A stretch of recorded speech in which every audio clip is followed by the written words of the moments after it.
Homo Deus, capítulo 1.2. Subapartado: Los últimos días de la muerte.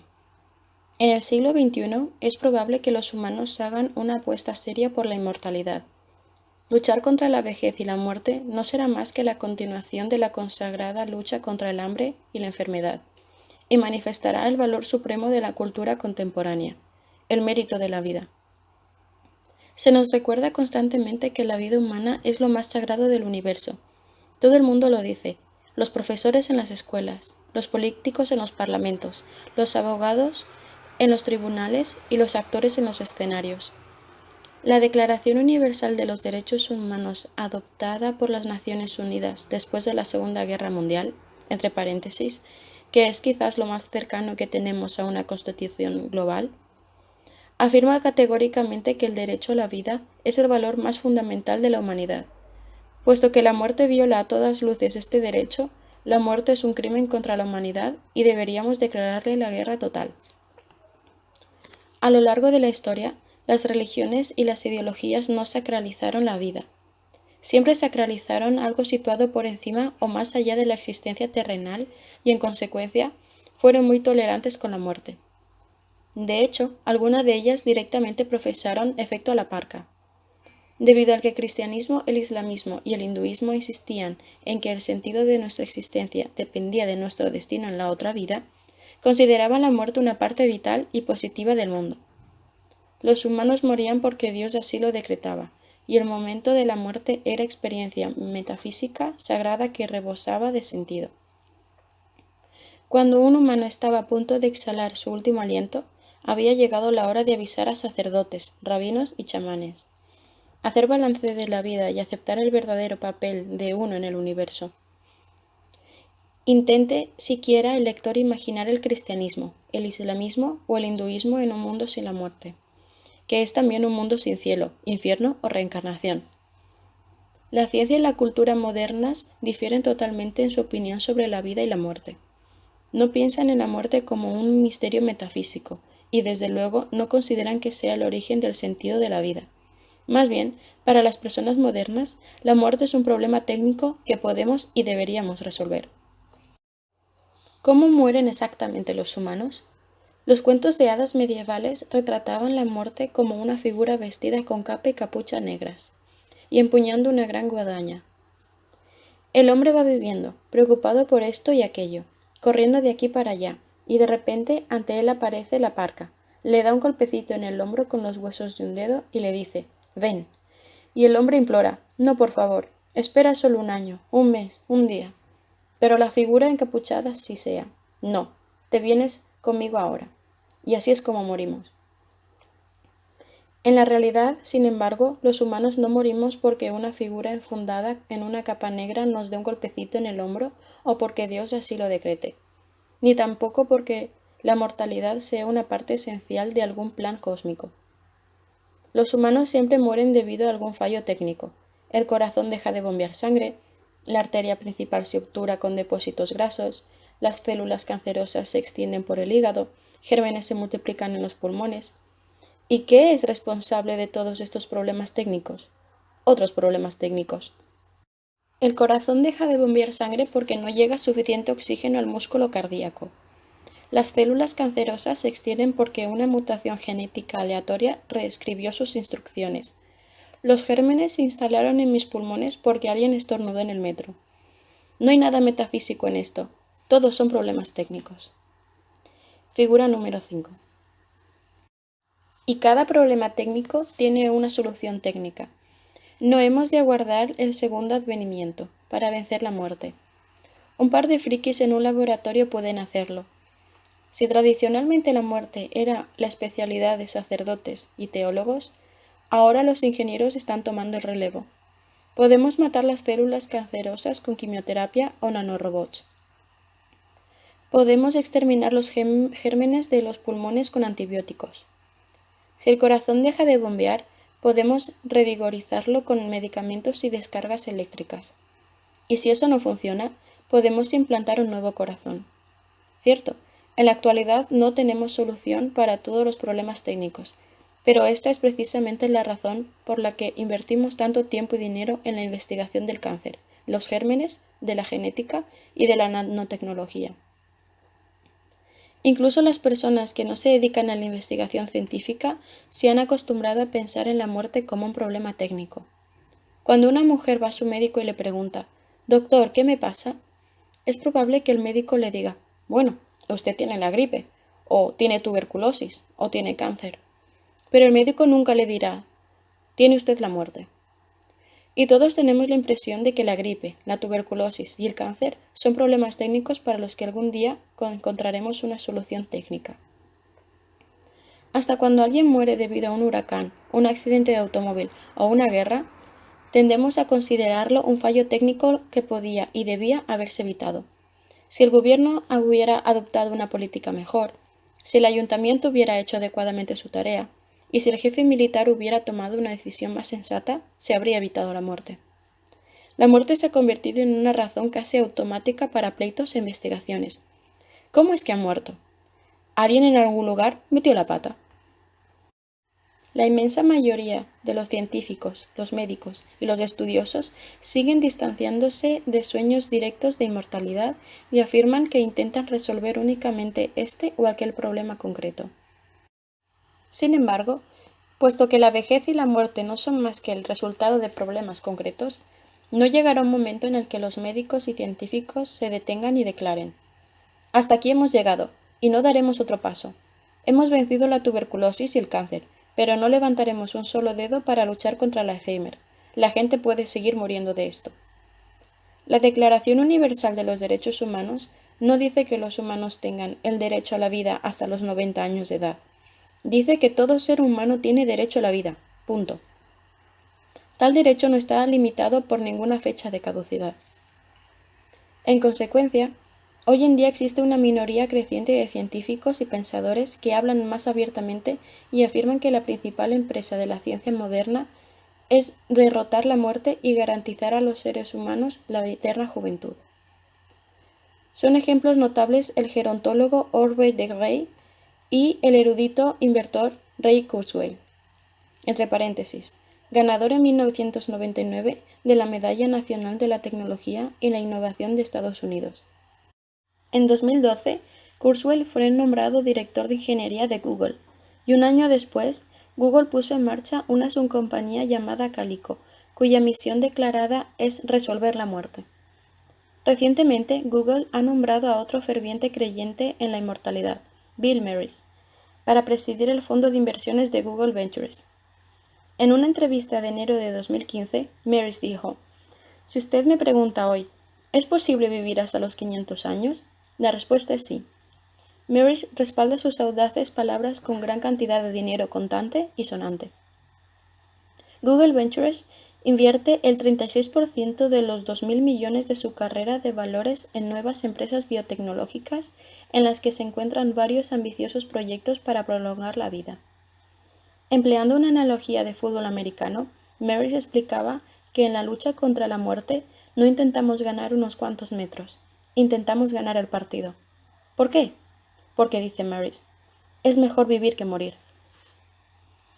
Otras celebridades de Silicon Valley comparten unos sueños semejantes. Peter Thiel, cofundador de PayPal, ha confesado recientemente que pretende vivir para siempre. «Creo que, probablemente, hay 3 maneras principales de afrontar la muerte», explicaba. «Puedes aceptarla, puedes negarla o puedes luchar contra ella. Pienso que nuestra sociedad está dominada por personas que están por la negación o por la aceptación. Yo prefiero luchar contra ella». Es probable que mucha gente descarte dichas afirmaciones como fantasías de adolescente. Pero Thiel es alguien que hay que tomar muy en serio. Es único de los emprendedores de más éxito e influencia de Silicon Valley, con una fortuna que se estima de 2.200 millones de dólares. Es algo ineludible. La igualdad sale, entra la inmortalidad. El vertiginoso desarrollo de ámbitos tales como la ingeniería genética, la medicina regenerativa y la nanotecnología fomenta profecías cada vez más optimistas. Algunos expertos creen que los humanos vencerán a la muerte hacia 2200, otros creen que lo harán en el 2100. Kurzweil y de Grey son incluso más optimistas. sostienen que quien quiera que en 2050 posea un cuerpo y una cuenta bancaria sanos tendrá una elevada probabilidad de alcanzar la inmortalidad.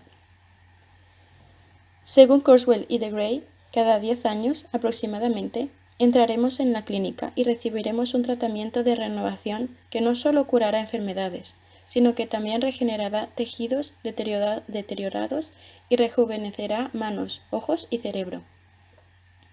Antes de que toque realizar el siguiente tratamiento, los médicos habrán inventado una pletora de nuevos medicamentos, mejoras y artilugios.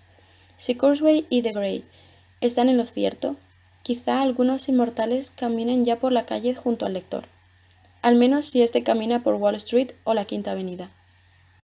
En realidad, serán amortales en lugar de inmortales. A diferencia de Dios, los superhumanos futuros podrán morir todavía en alguna guerra o accidente, y nada podrá hacerlos volver del inframundo. Sin embargo, a diferencia de nosotros, los mortales, su vida no tendrá fecha de caducidad. Mientras no los despedace una bomba o los atropelle un camión, podrán seguir viviendo de forma indefinida, lo que probablemente los convertirá en las personas más ansiosas de la historia.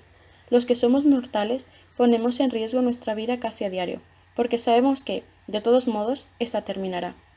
Así efectuamos caminatas en el Himalaya, nadamos en el mar y hacemos otras muchas cosas peligrosas como cruzar la calle o comer fuera de casa. Pero si uno cree que puede vivir eternamente, estaría loco para jugarse la eternidad de ese modo. Entonces, ¿no sería quizá mejor empezar con objetivos más modestos? ¿Como doblar la esperanza de vida? En el siglo XX prácticamente doblamos la esperanza de vida, que pasó de ser 40 años a ser de 70. De modo que en el siglo XXI deberíamos ser capaces de al menos doblarla de nuevo, hasta los 150.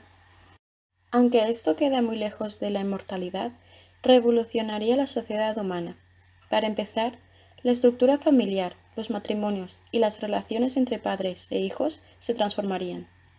En la actualidad, las personas todavía esperan estar casadas hasta que la muerte nos separe, y gran parte de la vida gira en torno a tener y criar hijos.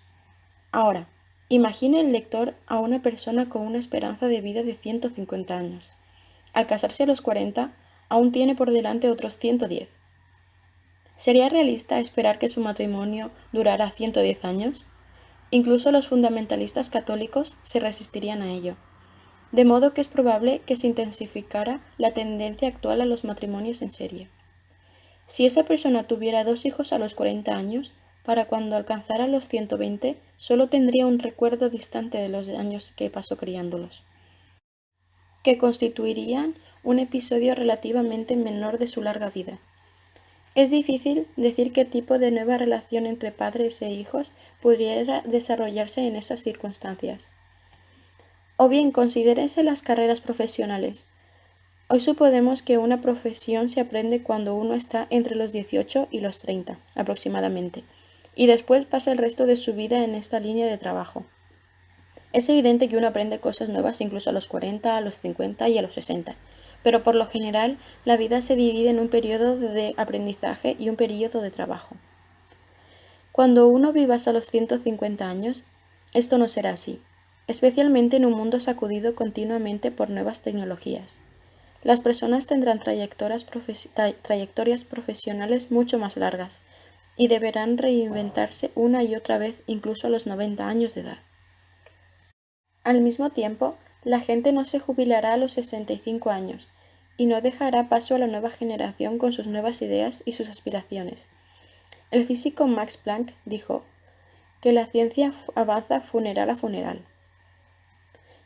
Quería decir que únicamente cuando una generación expira, tienen las nuevas teorías una oportunidad de erradicar las antiguas. Esto es cierto no solo en el ámbito de la ciencia.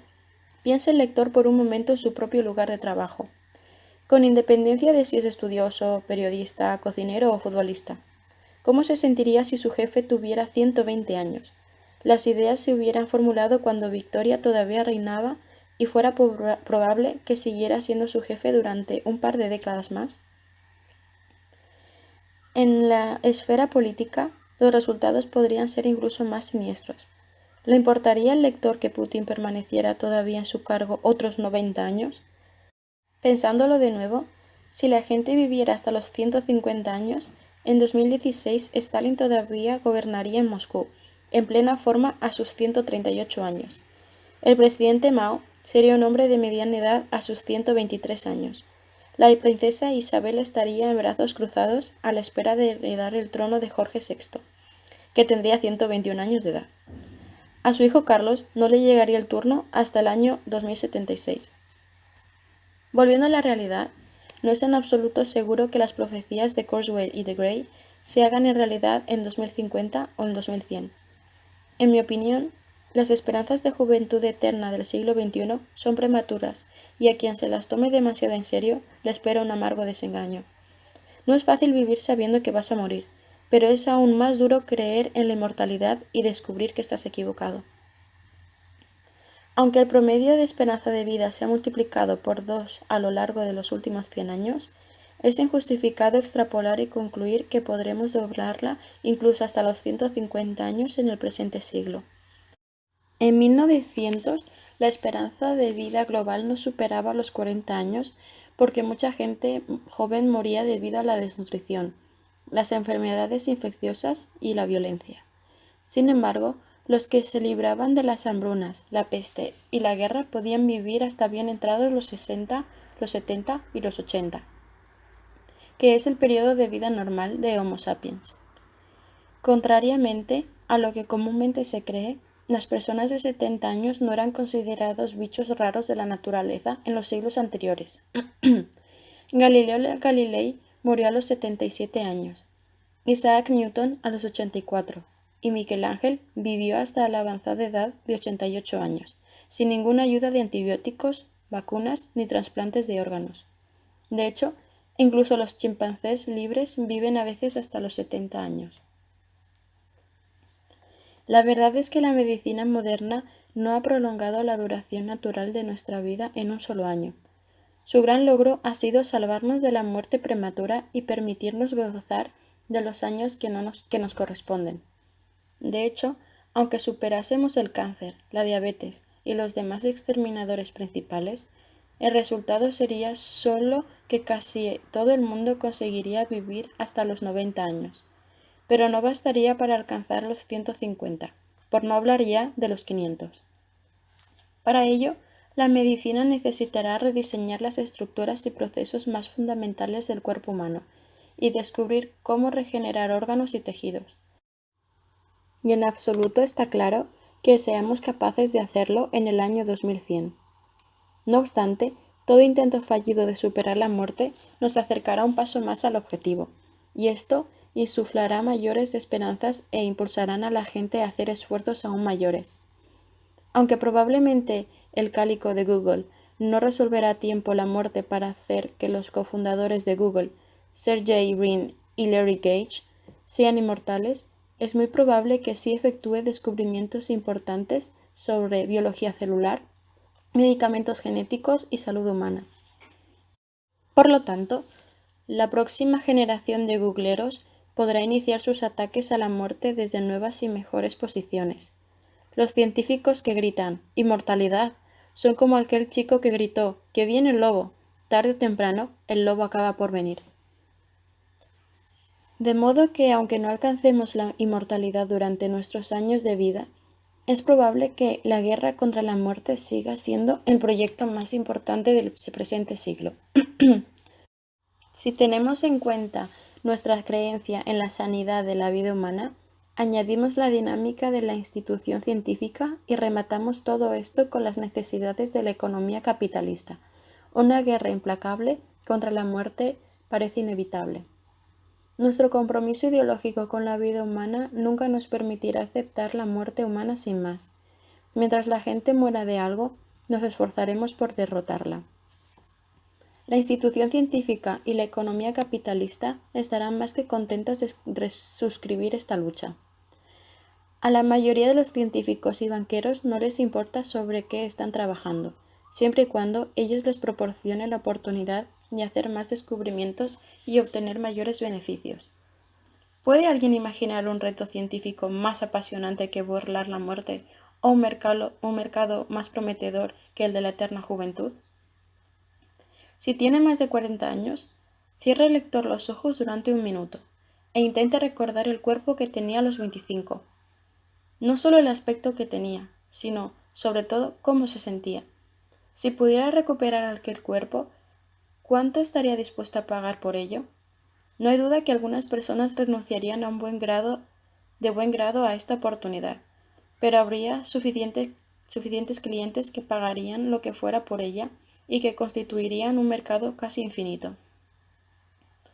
Si todo esto no basta, el miedo a la muerte arraigado en la mayoría de los humanos conferiría un impulso irresistible a la guerra contra la muerte. Cuando las personas asumieron que la muerte es inevitable, se habituaron desde una edad temprana a suprimir el deseo de vivir eternamente o lo desviaron hacia otros objetivos factibles. Las personas quieren vivir para siempre, de modo que componen una sinfonía inmortal. Se esfuerzan por conseguir la gloria eterna. En alguna guerra o incluso sacrifican su vida para que su alma goce de felicidad eterna en el paraíso. Gran parte de nuestra creatividad artística, nuestro compromiso político y nuestra devoción religiosa se alimenta del miedo a la muerte. A Woody Allen, que se ha creado una trayectoria fabulosa a partir del miedo a la muerte, se le preguntó una vez si esperaba vivir eternamente a través de la pantalla cinematográfica. Allen contestó que preferiría vivir en mi apartamento, y añadió: no quiero conseguir la inmortalidad por mi trabajo, quiero conseguirla por no morirme. La gloria eterna, las ceremonias conmemorativas nacionalistas y los sueños del paraíso son un sustituto muy pobre de lo que los humanos como Allen quieren en su realidad: no morir. Cuando la gente crea, con o sin buenas razones, que tiene una probabilidad seria de librarse de la muerte, el deseo de vivir se negará a seguir tirando del estropeado carro del arte, la ideología y la religión, y se lanzará hacia adelante como una luz. Si el lector opina que los fanáticos religiosos son ojos encendidos y luengas barbas son despiadados, espere a ver qué harán los ancianos magnates de las ventas al por menor y las viejas estrellas de Hollywood cuando crean que el elixir de la vida está a su alcance. Si la ciencia hace progresos importantes en la guerra contra la muerte, la batalla real pasará de los laboratorios a los parlamentos, a los tribunales y a las calles. Una vez que los esfuerzos científicos se vean coronados por el éxito, desencadenarán agrios conflictos políticos. Todas las guerras y conflictos de la historia pueden convertirse en un insignificante preludio de la lucha real que nos espera, la lucha por la eterna juventud. El derecho a la felicidad. Probablemente, el segundo gran proyecto de la agenda humana será encontrar la clave de la felicidad.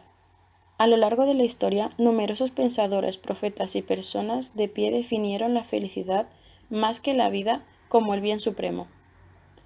En la antigua Grecia, el filósofo Epicuro afirmó que adorar a los dioses es una pérdida de tiempo, que no hay existencia después de la muerte y que la felicidad es el único propósito de la vida.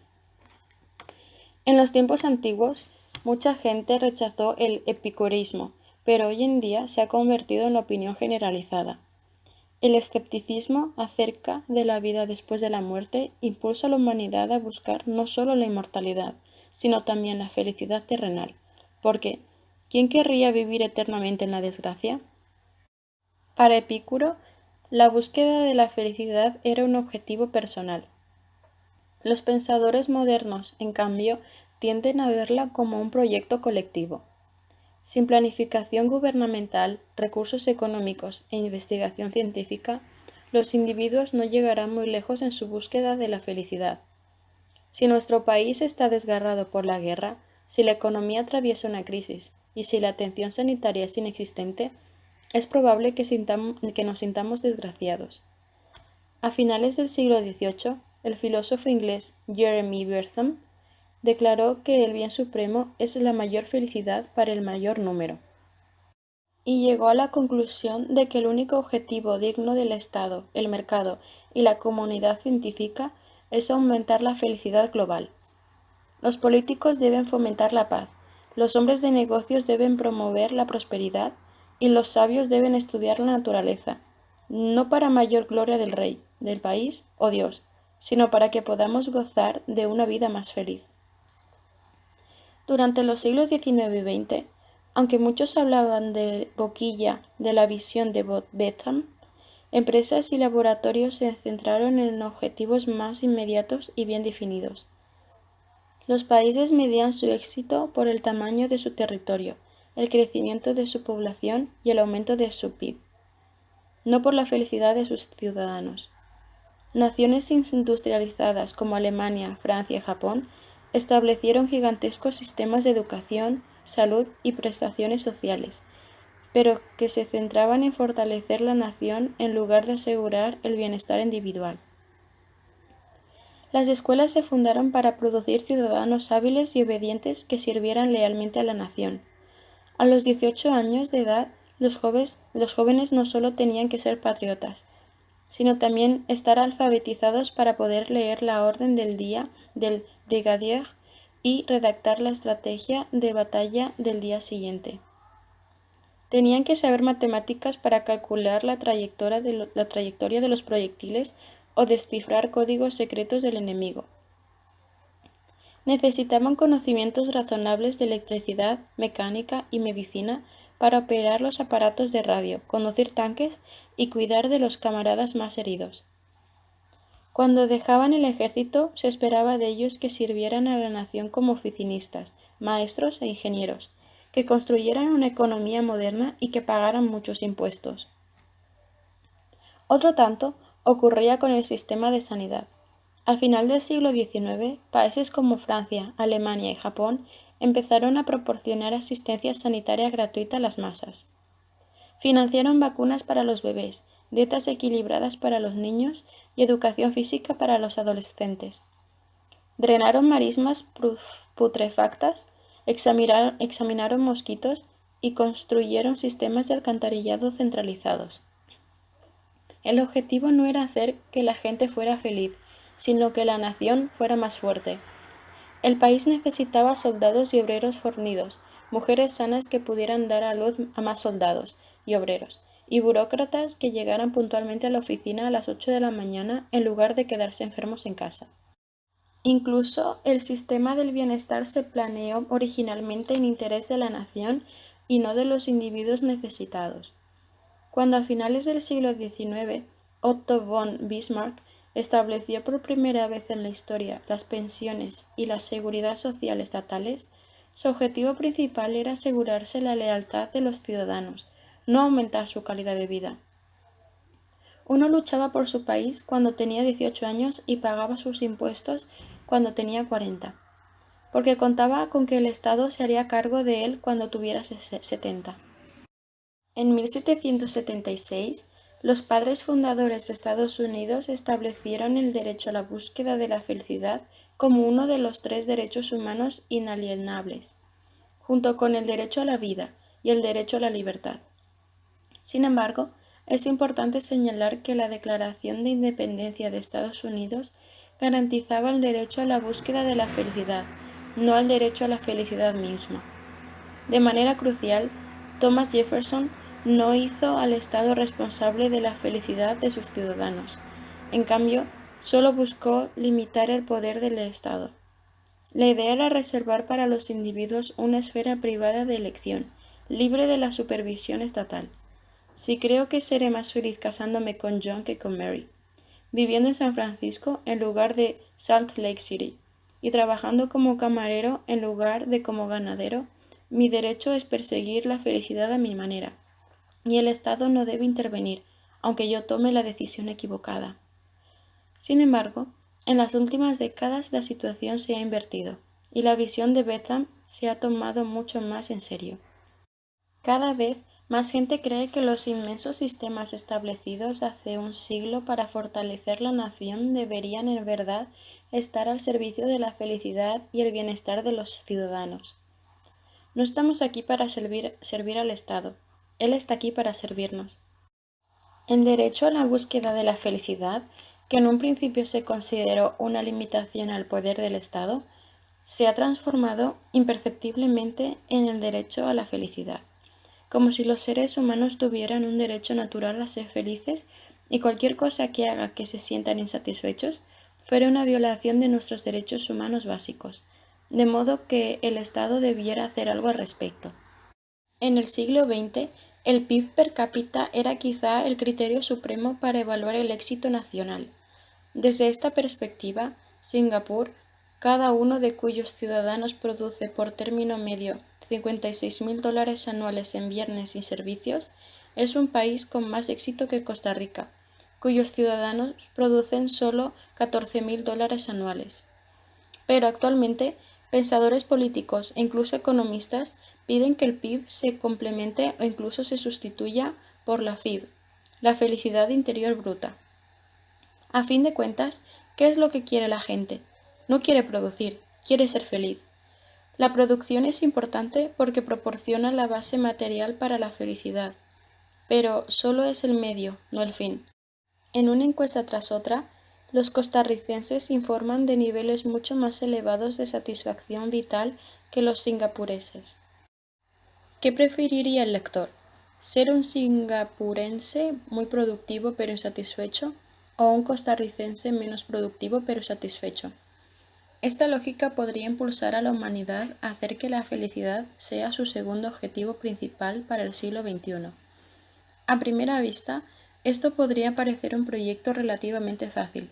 Si el hambre, la peste y la guerra están desapareciendo, si la humanidad experimenta una paz y prosperidad sin precedentes, y si la esperanza de vida aumenta de manera espectacular, sin duda todo esto los hará felices, ¿verdad? Falso. Cuando Epicuro definió la felicidad como el bien supremo, advirtió a sus discípulos que para ser feliz hay que trabajar con ahínco. Los logros materiales por sí solos no se satisfarán durante mucho tiempo. De hecho, la búsqueda ciega del dinero, fama y placer no conseguirá más que hacernos desdichados. Epicuro recomendaba, por ejemplo, comer y beber con moderación, refrenar los apetitos sexuales, y a la larga, una amistad profunda nos satisfará mucho más que una orgía frenética. Epicuro esbozó toda una ética de cosas que hay que hacer y que no hay que hacer para guiar a la gente a lo largo de la traicionera senda que lleva a la felicidad. Aparentemente, Epicuro había dado con algo. La felicidad no se alcanza fácilmente. A pesar de nuestros logros nunca vistos efectuados en las últimas décadas, en absoluto es evidente que hoy las personas estén significativamente más satisfechas que sus antepasados. De hecho, es una señal ominosa que, a pesar de la mayor prosperidad, confort y seguridad, la tasa de suicidios en el mundo desarrollado sea también mucho más elevada que en las sociedades tradicionales. En Perú, Guatemala, Filipinas y Albania, abro paréntesis, países en vías de desarrollo con pobreza e inestabilidad política, cada año se suicida una de cada 100.000 personas. En países ricos y pacíficos como Suiza, Francia, Japón y Nueva Zelanda, anualmente se quitan la vida 25 de cada 100.000 personas. En 1985, la mayoría de los surcoreanos eran pobres, no tenían estudios, estaban apegados a las tradiciones y vivían en una dictadura autoritaria. En la actualidad, Corea del Sur es una potencia económica destacada. Sus ciudadanos figuraban entre los mejor educados del mundo y cuentan con un régimen estable y comparativamente democrático y liberal. Pero mientras que en 1985 9 de cada 100.000 surcoreanos se quitaba la vida, hoy en día la tasa anual de suicidios en el país supera el triple de la de aquel año, 30 de cada 100.000. Desde luego, hay tendencias opuestas y mucho más alentadoras. Así, sin duda, la drástica reducción de la mortalidad infantil ha supuesto un aumento de la felicidad humana y compensado parcialmente el estrés de la vida moderna. Aún así, aunque seamos algo más felices que nuestros antepasados, el aumento de nuestro bienestar es mucho mejor del que cabía esperar. En la Edad de Piedra, el humano medio tenía a su disposición 4.000 calorías de energía al día. Esto incluía no solo alimento, sino también energía invertida en preparar utensilios, ropa, arte y hogueras. En la actualidad, el estadounidense medio utiliza 228.000 calorías de energía al día, que alimenta no solo su estómago, sino también su automóvil, ordenador, frigorífico y televisor. El estadounidense medio emplea así 60 veces más energía que el cazador-recolector medio de la Edad de Piedra. ¿Es el estadounidense medio 60 veces más feliz? Haríamos bien en sentirnos escépticos ante estos panoramas de color de rosa. Aunque hayamos superado muchas de las desgracias de antaño, conseguir la verdadera felicidad puede ser mucho más difícil que abolir el sufrimiento total. En la Edad Media bastaba un pedazo de pan para que un campesino hambriento se sintiera alegre. ¿Cómo se aporta alegría a un ingeniero aburrido con un salario excesivo y de sobrepeso? La segunda mitad del siglo XX fue una edad de oro para los Estados Unidos. La victoria de la Segunda Guerra Mundial, seguida de la victoria aún más decisiva de la Guerra Fría, convirtió al país en la principal superpotencia mundial. Entre 1950 y 2000, el PIB norteamericano pasó de 2 a 12 billones de dólares. Los ingresos reales per cápita se doblaron. La píldora contraceptiva que se acababa de inventar hizo que el sexo fuera más libre que nunca. Mujeres, homosexuales, afroamericanos y otras minorías consiguieron finalmente una tajada más grande del pastel norteamericano. Una luz de automóviles, frigoríficos, acondicionadores de aire, aspiradores, lavavajillas, lavadoras, teléfonos, televisores y ordenadores, todos ellos baratos, cambió la vida cotidiana hasta hacerla prácticamente irreconocible. Pero varios estudios han demostrado que los niveles subjetivos de bienestar en Estados Unidos en la década de los 90 seguían siendo aproximadamente los mismos que en los 50. En Japón, los ingresos reales medios se quintuplicaban entre 1958 y 1987, en una de las bonanzas económicas más célebres de la historia. Esta avalancha de riqueza, junto a miles de cambios positivos y negativos en los estilos de vida y relaciones sociales japoneses, tuvieron un impacto sorprendentemente reducido en los niveles de bienestar subjetivo en el país. En la década de los 90, los japoneses estaban tan satisfechos o insatisfechos como en la década de los 50. Da la impresión de que nuestra felicidad choca contra algún misterioso techo de cristal que no le permite crecer a pesar de todos nuestros logros sin precedentes. Aunque proporcionemos comida gratis para todos, curemos todas las enfermedades y aseguremos la paz mundial, todo ello no hará añicos necesariamente ese techo de cristal. Conseguir la felicidad verdadera no va a ser mucho más fácil que vencer la vejez y la muerte. El techo de cristal de la felicidad se mantiene en su lugar sustentando en dos fuertes columnas, una psicológica y otra biológica. En el plano psicológico, la felicidad depende de expectativas y no de condiciones objetivas. No nos satisface llevar una vida tranquila y próspera. En cambio, sí nos sentimos satisfechos cuando la realidad se ajusta a nuestras expectativas. La mala noticia es que, a medida que las condiciones mejoran, las expectativas se disparan. Mejoras espectaculares en las condiciones, como la humanidad ha experimentado en décadas recientes, se traducen en mayores expectativas y no en una mayor satisfacción. Si no hacemos algo al respecto, también nuestros logros futuros podrían dejarnos tan insatisfechos como siempre. En un plano biológico, tanto nuestras expectativas como nuestra felicidad están determinadas por nuestra bioquímica más que por nuestra situación económica, social o política. Según Epicuro, somos felices cuando tenemos sensaciones placenteras y nos vemos libres de las desagradables. De manera parecida, Jeremy Bentham sostenía que la naturaleza ofrecía el dominio sobre el hombre de dos amos, el placer y el dolor, y que sólo ellos determinan todo lo que hacemos, decimos y pensamos.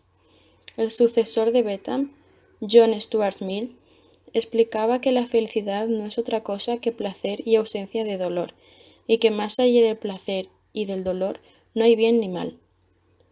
Quien intenta deducir el bien y el mal de una otra cosa, como la palabra de Dios o el interés nacional, nos engaña, y quizá también se engaña a sí mismo. En la época de Epicuro, estas ideas eran blasfemas. En la época de Bentham y Mill, era su versión radical. pero en el inicio del siglo XXI son ortodoxia científica.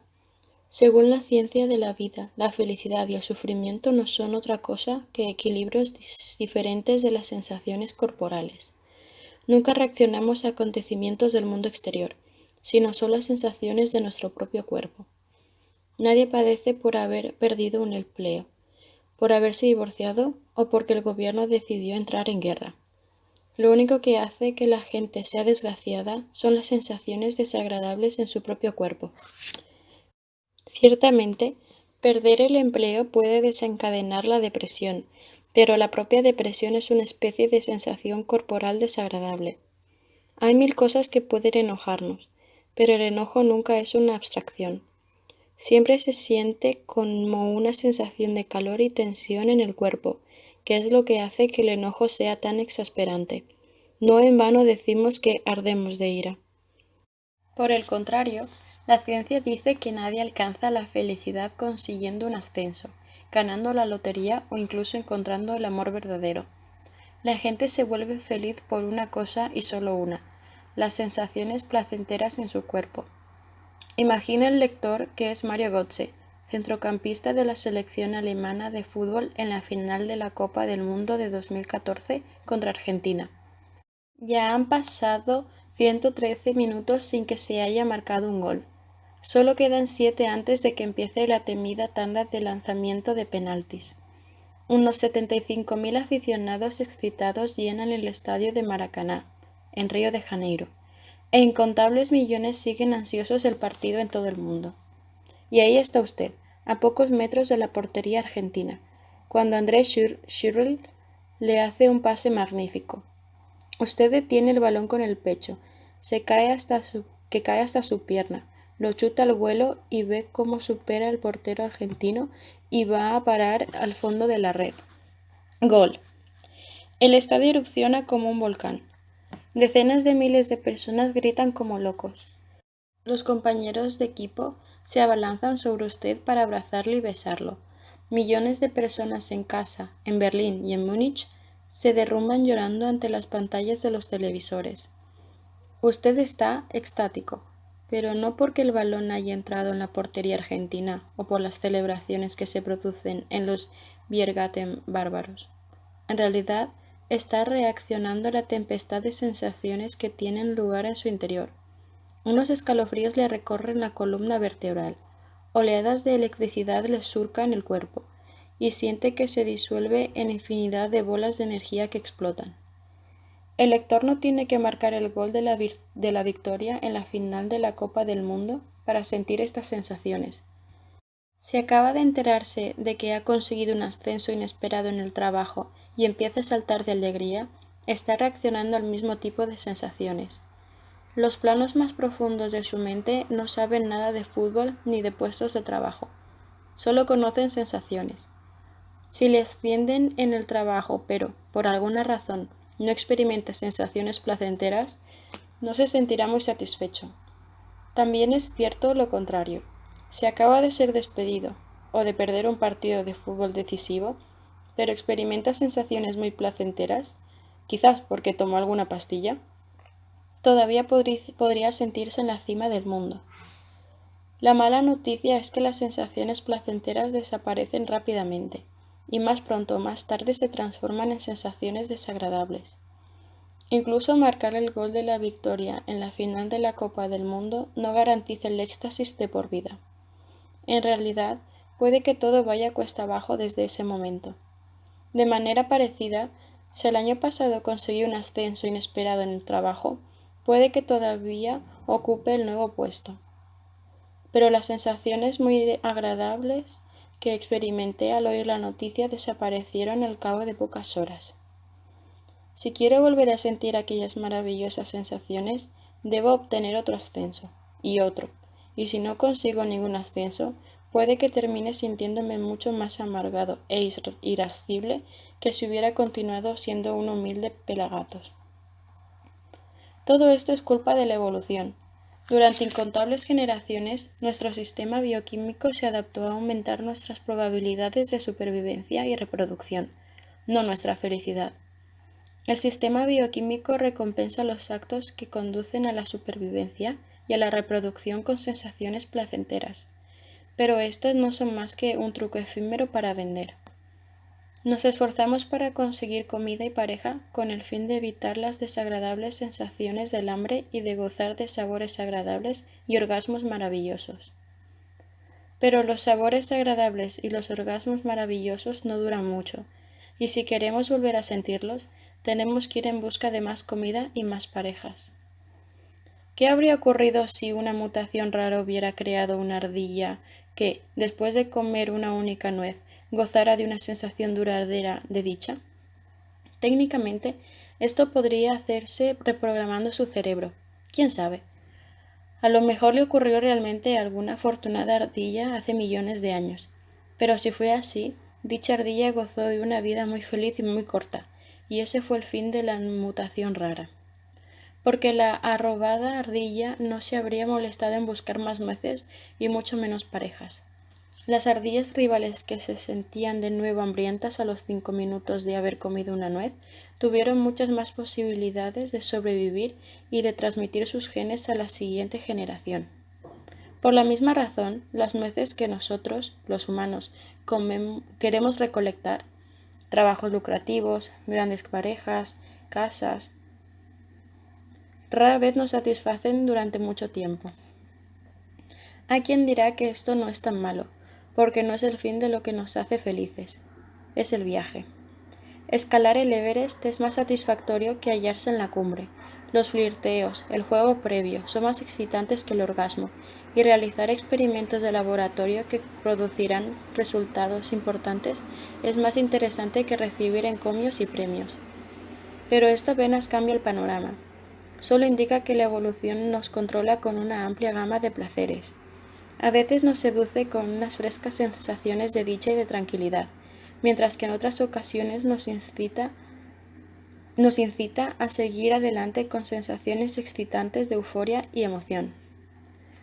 Cuando un animal busca algo que aumente sus probabilidades de supervivencia y reproducción, por ejemplo, comida, pareja o nivel social, el cerebro produce sensaciones de alerta y excitación que impulsan al animal a hacer esfuerzos todavía mayores, porque son muy agradables. En un experimento famoso, los científicos conectaron unos electrodos al cerebro de varias ratas que les permitían generar sensaciones de excitación simplemente presionando un pedal. Cuando a los animales se les dio a escoger entre una comida sabrosa y presionar el pedal, prefirieron el pedal. De manera muy parecida como los niños prefieren seguir con los videojuegos a ir a cenar. Las ratas presionan el pedal una y otra vez hasta que se desplomaron de hambre y agotamiento. También los humanos prefieren la excitación de la carrera a descansar en los laureles del éxito. Pero lo que hace que la carrera sea tan atractiva son las sensaciones estimulantes que lleva aparejadas. Nadie desearía escalar montañas, jugar con videojuegos o participar en citas a ciegas si tales actividades estuvieran acompañadas únicamente de desagradables sensaciones de estrés, desesperanza o aburrimiento. Pero las excitantes sensaciones de la carrera son tan efímeras como las sensaciones dichosas de la victoria. El don Juan que goza de la emoción de un encuentro nocturno, el hombre de negocios que disfruta mordiéndose las uñas mientras ve cómo el Dow Jones sube y baja, y el jugador que lo pasa bien matando monstruos en la pantalla del ordenador, no encontrarán ninguna satisfacción recordando las aventuras del ayer. Al igual que las ratas que presionan el pedal una y otra vez, también los don Juanes, los magnates de los negocios y los jugadores necesitan un nuevo chute cada día. Peor aún, también aquí las expectativas se adaptan a las condiciones, y los retos de ayer se convierten con demasiada celeridad en el tedio de hoy. Quizá la clave de la felicidad no sea ni la carrera ni la medalla de oro, sino combinar la dosis adecuada de excitación y tranquilidad. Pero la mayoría tendemos a saltar directamente del estrés al aburrimiento y de nuevo al estrés. Y estamos igual de descontentos con el uno como con el otro. Si la ciencia está en lo cierto y nuestra felicidad viene determinada por nuestro sistema bioquímico, La única manera de asegurar un contento duradero es amallar este sistema. Olvidemos el crecimiento económico, las reformas sociales y las revoluciones políticas. Para aumentar los niveles mundiales de felicidad necesitamos manipular la bioquímica humana. Y esto es exactamente lo que hemos empezado a hacer en las últimas décadas.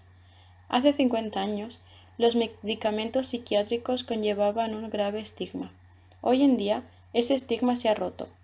Para bien o para mal, un porcentaje creciente de la población toma medicamentos psiquiátricos de forma regular, no solo para curar enfermedades debilitantes, sino también para encarar depresiones más leves y episodios ocasionales de abatimiento.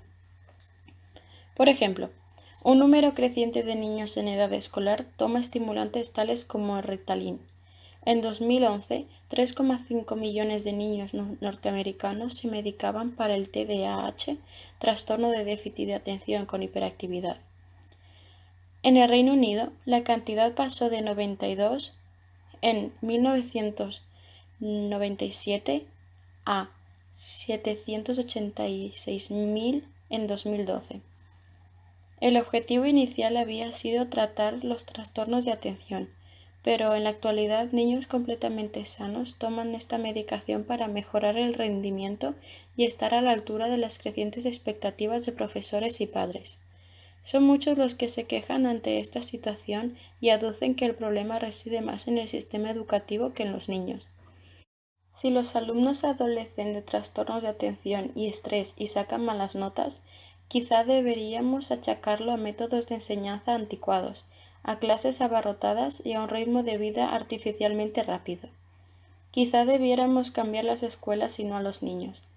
Es interesante ver cómo han evolucionado los argumentos. La gente ha estado discutiendo acerca de los métodos educativos miles de años. Ya fuera en la antigua China o en la Gran Bretaña victoriana, todo el mundo tenía su método preferido y se oponía con vehemencia a todas las alternativas. Pero, hasta la fecha, todos han estado de acuerdo en una cosa.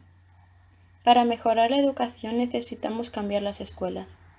En la actualidad, por primera vez en la historia, al menos algunos creen que sería más eficaz cambiar la bioquímica de los alumnos. Los ejércitos se encaminan por la misma senda. El 12% de los soldados norteamericanos que estaban en Irak y el 17% de los que estaban en Afganistán tomaban pastillas para dormir o antidepresivos para sobrellevar la depresión y la angustia de la guerra. El miedo, la depresión y el trauma no los causan proyectiles, minas de tierra o coches bomba, los causan hormonas, neurotransmisores y redes neurales.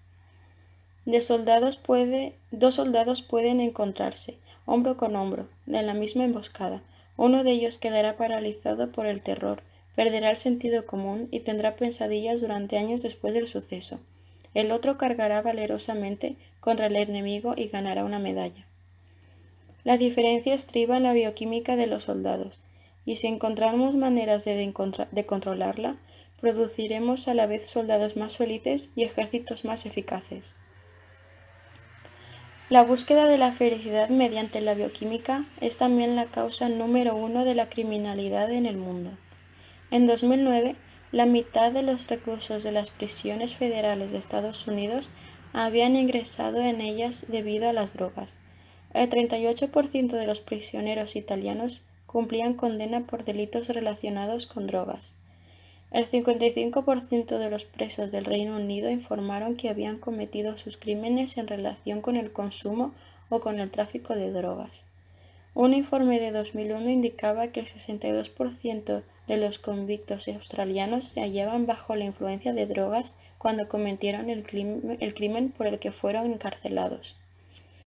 Las personas beben alcohol para olvidar, fuman marihuana para sentirse en paz y consumen cocaína y metanfetaminas para sentirse poderosos y seguros, mientras que el éxtasis les proporciona sensaciones de euforia y el LSD los envía a encontrarse con Lucy in the Sky with Diamonds. Lo que algunas personas esperan obtener estudiando, trabajando o sacando adelante una familia, otras intentan obtenerlo de manera mucho más fácil mediante la adecuada administración de moléculas. Esto constituye una amenaza existencial al orden social y económico. razón por la que los países libran una guerra tenaz, sangrienta y desesperada contra el crimen bioquímico. El Estado confía en regular la búsqueda bioquímica de la felicidad, al separar las malas manipulaciones de las buenas. En principio está claro. Las manipulaciones bioquímicas que refuerzan la estabilidad política, el orden social y el crecimiento económico se permiten e incluso se fomentan. Abro paréntesis. Por ejemplo, las manipulaciones que calman a los niños hiperactivos en la escuela o que hacen avanzar a los soldados en la batalla. Las manipulaciones que amenazan la estabilidad y el crecimiento se prohíben, pero cada año nacen nuevas drogas en los laboratorios de investigación de universidades, compañías farmacéuticas y organizaciones criminales, y también cambian las necesidades del Estado y el mercado. A medida que la búsqueda bioquímica de la felicidad se acelere, remodelará política, la sociedad y la economía, y será cada vez más difícil controlarla. Los medicamentos y las drogas no son el inicio.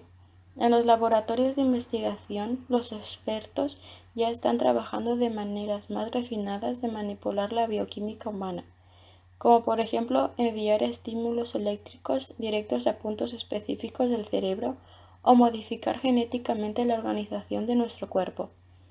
No importa cuál sea el método exacto, conseguir felicidad mediante la manipulación biológica no será fácil, porque requiere alterar los patrones fundamentales de la vida. Pero tampoco fue fácil superar el hambre, la peste y la guerra. En absoluto es indiscutible que la humanidad tenga que invertir tanto esfuerzo en la búsqueda bioquímica de la felicidad. Hay quien diría que simplemente la felicidad es lo bastante importante y que es erróneo considerar la satisfacción individual el principal objetivo de la sociedad humana. Otros podrían estar de acuerdo en que la felicidad es el bien supremo, pero se alinearían con la definición biológica de felicidad como el hecho de percibir sensaciones placenteras. Hace unos 2300 años, Epicuro advirtió a sus discípulos que era probable que la búsqueda desmesurada del placer los hiciera más desgraciados que felices. Un par de siglos antes, Buda había hecho una afirmación todavía más radical al enseñar que la búsqueda de sensaciones placenteras es en realidad la raíz misma del sufrimiento. Dichas sensaciones no son solo vibraciones efímeras y sin sentido. Incluso cuando las sentimos, no reaccionamos ante ellas con alegría. Por el contrario, ansiamos más. De modo que, por muchas que vaya a sentir, las sensaciones dichosas o emocionantes nunca me satisfarán. Si identifico la felicidad con sensaciones placenteras y fugaces, y anhelo experimentarlas cada vez en mayor cantidad, no tengo más opción que buscarlas de forma constante. Cuando finalmente las consigo, desaparecen enseguida y puesto que el simple recuerdo de los placeres pesados no me satisfará, tendré que volver a empezar una y otra vez. Incluso si prolongo esta búsqueda durante décadas, nunca me proporcionará ningún logro duradero. Por el contrario, cuanto más anhelo esas sensaciones placenteras, más estresado e insatisfecho me sentiré. Para conseguir la felicidad real, los humanos necesitan desacelerar la búsqueda de sensaciones placenteras, no acelerarla. Esta visión budista de la felicidad tiene mucho en común con la visión bioquímica. Ambas coinciden en que las sensaciones agradables desaparecen con la misma rapidez con que surgen. Y mientras las personas deseen sensaciones placenteras sin, en realidad, experimentarlas, seguirán formándose insatisfechas. Sin embargo, este problema tiene dos soluciones muy diferentes. La solución bioquímica es desarrollar productos y tratamientos que proporcionen a los humanos un sinfín de sensaciones placenteras, de modo que nunca nos falten. La sugerencia de Buda era reducir nuestra ansia de sensaciones agradables y no permitir que éstas controlen nuestra vida. Según Buda, podemos entrenar nuestra mente para que aprenda a observar detenidamente cómo surgen y pasan constantemente dichas sensaciones. Cuando la mente sepa ver nuestras sensaciones como lo que son, vibraciones efímeras y sin sentido, dejará de interesarnos buscarlas. Porque, ¿qué sentido tiene correr tras algo que desaparece tan deprisa como aparece? Hoy en día, la humanidad está mucho más interesada en la solución bioquímica. No importa lo que digan los monjes en sus cuevas del Himalaya o los filósofos en sus torres de marfil. Para el gigante capitalista, la felicidad es placer. Punto. Con el tiempo, nuestra tolerancia a las sensaciones desagradables se reduce y aumenta nuestro anhelo de sensaciones agradables. Tanto la investigación científica como la actividad económica se orienta a este sinfín. Y cada año se producen mejores analgésicos, nuevos sabores de helado, colchones más cómodos y juegos más adictivos para nuestros teléfonos inteligentes, de modo que no padezcamos ni un solo instante un tedio mientras esperamos el autobús. Todo esto no bastará desde luego. La evolución no adaptó a Homo sapiens para que experimentara el placer constante, por lo que si, a pesar de ello, eso es lo que la humanidad quiere, helados y teléfonos inteligentes no bastarán. Habrá que cambiar nuestra bioquímica y remodelar nuestro cuerpo y nuestra mente. Así que ya estamos trabajando en ello. Se puede debatir si es algo bueno o malo, pero parece que el segundo gran proyecto del siglo XXI, abro paréntesis, garantizar la felicidad, implicará remodelar Homo sapiens para que pueda gozar del placer perpetuo.